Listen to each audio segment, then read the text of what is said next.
So we have, commercial LMSs costing anything around $1 million. A large top of the bid of LMSs with multiple modules spread across many countries.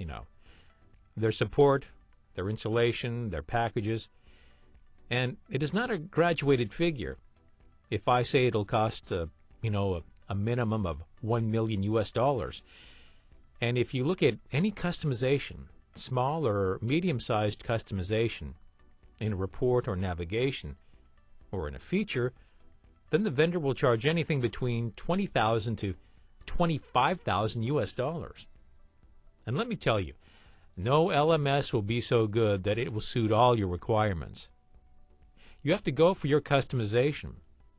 So in your own case, you might have spent as much as, $20,000 trying to customize your LMS, and your e-learning content will be anything between $10,000 and $25,000 for 1 hour of learning. And then I'm not talking about your classroom training expenses, because that is 70% of your budget. So what we see here are companies that spend millions of dollars every single year trying to get the best out of their employees by improving their productivity, but very little budget is usually allocated to LMS administration. That is a pity. So what happens here? Because of that short-sightedness, LMS can do only what your LMS administration can do.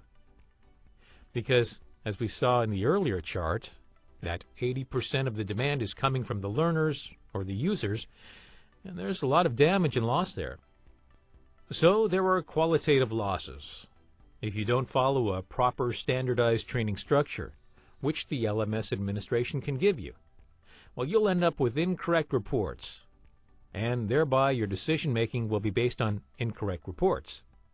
So, they will be wrong decisions.